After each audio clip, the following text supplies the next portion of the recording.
Entrevista. Moradores das grandes cidades estão desenvolvendo distúrbios mentais em função do estresse e da má qualidade de vida. Isso foi constatado numa pesquisa realizada pelo IPOM, Instituto de Pesquisa e Orientação da Mente. A gente conversa neste momento para ter maiores informações a respeito com a doutora Miriam Durante. Ela é psicoterapeuta holística, hipnóloga, parapsicóloga, criadora de uma outra abordagem terapêutica e é presidente do IPOM, Instituto de Pesquisa e Orientação da Mente. Bom dia, doutora Miriam. Bom dia, como vai? Tudo bem? Tudo ótimo, muito obrigada pela sua participação. Ótimo na medida do possível, já que estamos falando de grandes centros urbanos, né? Obrigada a você pela oportunidade. Doutora Miriam, queria que a senhora falasse dessa pesquisa. Na verdade, a pesquisa só reafirma o que a gente está, a sensação que se tem nas grandes cidades. É, essa sensação mesmo. Está todo mundo correndo e cada vez mais, quanto mais você corre atrás desse estímulo louco aí, mais você fica assim com a sensação de que não fez nada, né? Que você está deixando alguma coisa para trás. E fica muito difícil, porque é impossível você observar o tanto de informação que tem. Pois é, e as pessoas têm ficado ansiosas, estressadas, com dificuldade de dormir. Quer dizer, muito se diz que os grandes centros urbanos estão doentes, né, em termos de sustentabilidade. Mas a população que vive nesses centros urbanos está, de fato, adoecendo. E eu queria que a senhora falasse um pouquinho de que doenças são essas. Quanto mais estímulo você tem, mais você quer. É impossível observar, como eu te falei, o tanto de informação. Nós recebemos uma quantidade imensa durante o dia. Então, nós ficamos viciados em estímulos, entendeu? Só que a gente não consegue fazer tudo. A gente não consegue fazer durante o dia tudo aquilo que você se propõe a fazer.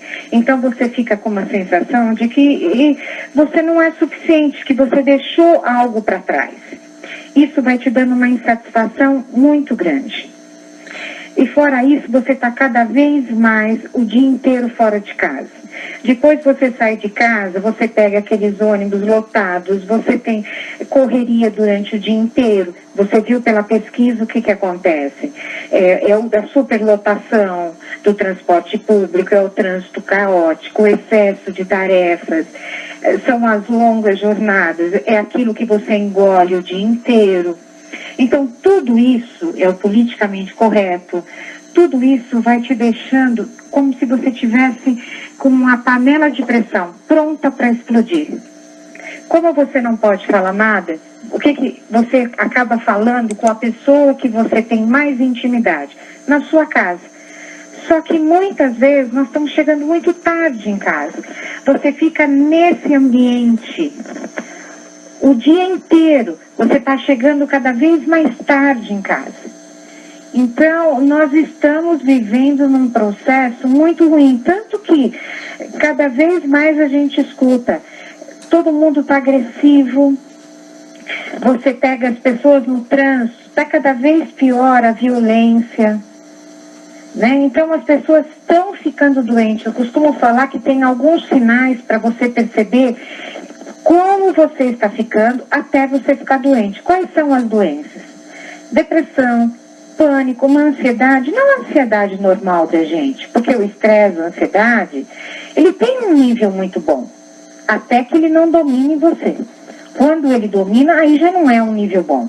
Então vem a ansiedade que domina você, o estresse que domina, o toque, a depressão, síndrome do pânico, aí já é uma doença. Entendeu? Então tem alguns sinais para você perceber. Pois é, o estresse e a ansiedade, eles podem ser benéficos, inclusive, até um determinado ponto, quando eles te mobilizam, te impulsionam a fazer alguma coisa. Exatamente. Mas em dose excessiva, na verdade, você acaba ficando imobilizado, né? Eles te paralisam, e aí você não faz nada. Eles é que dominam o seu corpo, entendeu? E aí você não faz nada. Aí não é uma coisa boa. Pois é, e a gente escuta muitas pessoas dizerem que estão com dificuldade de concentração, que passam o dia inteiro cansadas, a irritabilidade, que a senhora já falou, né? A população está com o pavio curto. Então, e isso daí acontece também, são um dos sintomas. Eu criei algumas regrinhas para as pessoas poderem perceber. Tem os 6 sinais, porque a ansiedade, a depressão, o mesmo toque, tem coisas muito parecidas. Eu criei mais ou menos 6 sinais para as pessoas perceberem. Respiração curta e ofegante, você já começa a perceber que você já está meio fora. Mãos e pés úmidos e frios, ela tem que ter na mesma temperatura do rosto. Músculos rígidos e contraídos, tá? Alterações de sono, apetite e libido. Aí o apetite entra apetite de mais ou apetite de menos? O sono também, né? Isso é só para você perceber alguma coisa. Agora, na libido, normalmente é libido de menos. Diminui total. Aí, isso é só para você perceber algum sinal. Aí, quando você realmente já entra num pânico, numa depressão e num estresse, aí o sinal já é dificuldade de concentração. Por quê que se ocasiona isso? Porque você tem um déficit de serotonina ocasionada. Por quê? Porque você tem uma leitura incompreendida. Você começa a ler e primeiro que você não tem mais paciência para ler. Você pega um livro e você não entende nada. Você quer dirigir e você pega um caminho errado, porque você já não se concentra mais em nada. Sabe, quando você fica cheia de tudo, nada dá certo, você fica irritada com tudo. Você se altera com tudo que você faz. Sabe, tudo que você fazia normalmente, hoje você não consegue fazer mais nada. Tudo te incomoda. Então, aí você já pode estar no início de uma depressão. Você já pode estar com uma deficiência hormonal. Entendeu? Em terceiro lugar, você está com uma alteração de sono muito grande. Você pegava no sono em 5 minutos. Agora você leva 20 minutos para dormir. Você acorda 2, 3 vezes à noite. Tudo isso pode ser. Sem contar que já acorda cansada. Exato. E o quarto fator é a diminuição da libido.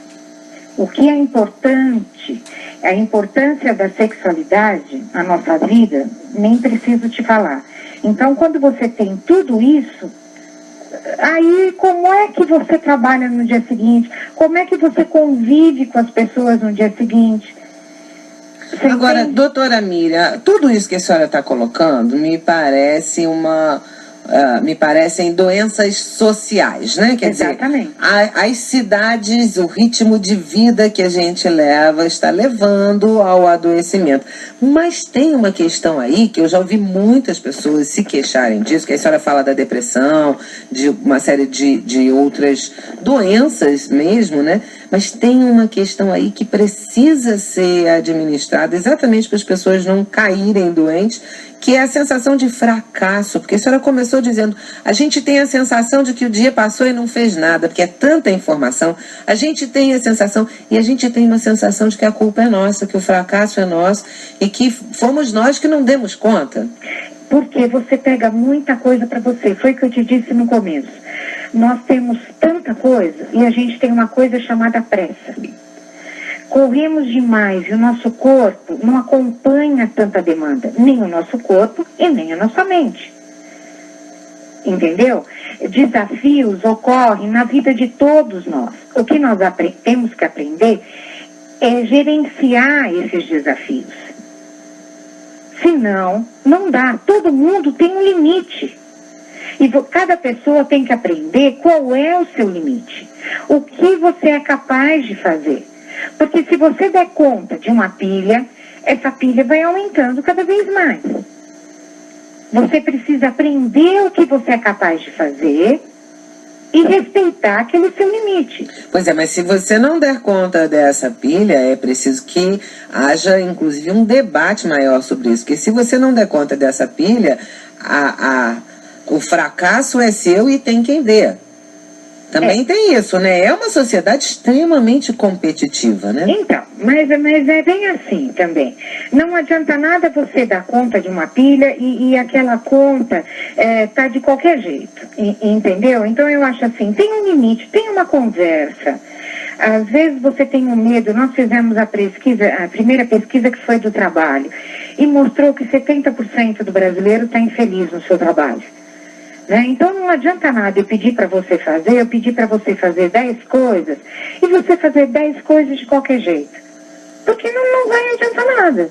As suas 10 coisas eu vou analisar e elas não me valeram de nada.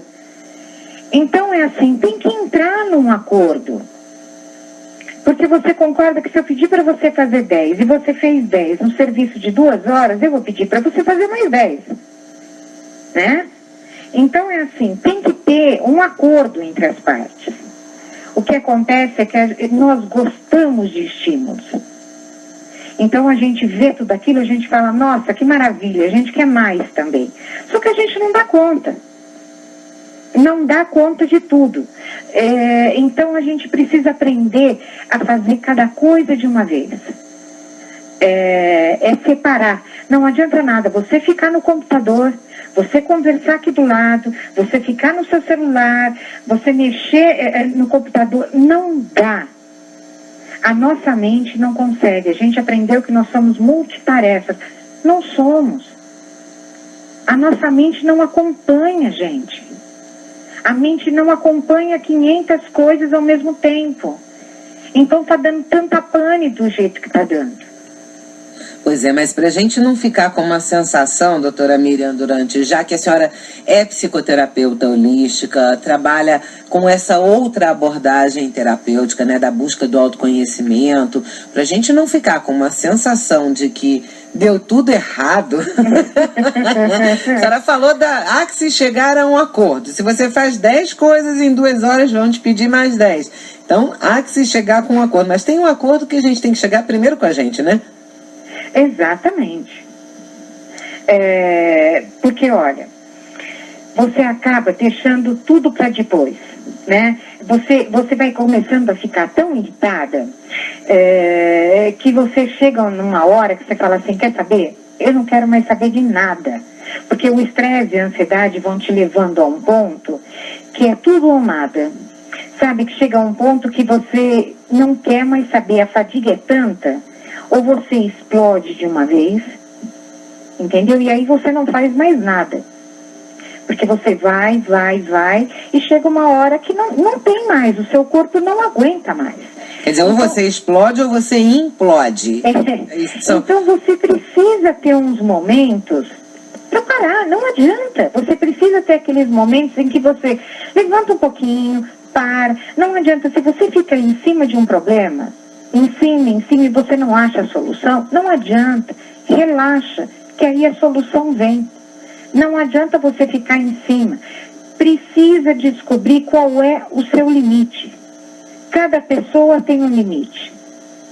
Cada pessoa tem um limite. E o que eu te digo, as pessoas estão dormindo cada vez menos.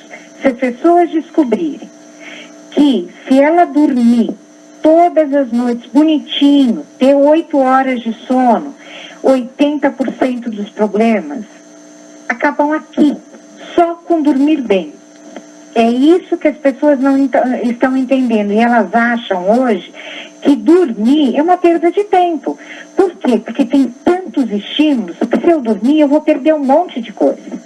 Olha, a gente vai ter que voltar a conversar sobre esse assunto, viu, doutora Miriam? Porque começa pelo sono, mas a gente daqui a pouco vai parar lá no ócio produtivo, que ele também é importante, né? O não fazer nada para o cérebro respirar, se oxigenar e voltar com muito mais capacidade de produzir, mas com muito mais capacidade de ser feliz também. Eu quero agradecer a sua participação, dizer que a gente vai voltar a falar sobre isso, sim, muitas vezes. Doutora Miriam Durante é presidente do IPOM, que é o Instituto de Pesquisa e Orientação da Mente, que fez uma pesquisa que constatou que os moradores das grandes cidades estão desenvolvendo distúrbios mentais em função do estresse, do tipo de vida que estamos levando. Doutora Miriam, muito obrigada, um ótimo dia. Obrigada a você, até a próxima vez.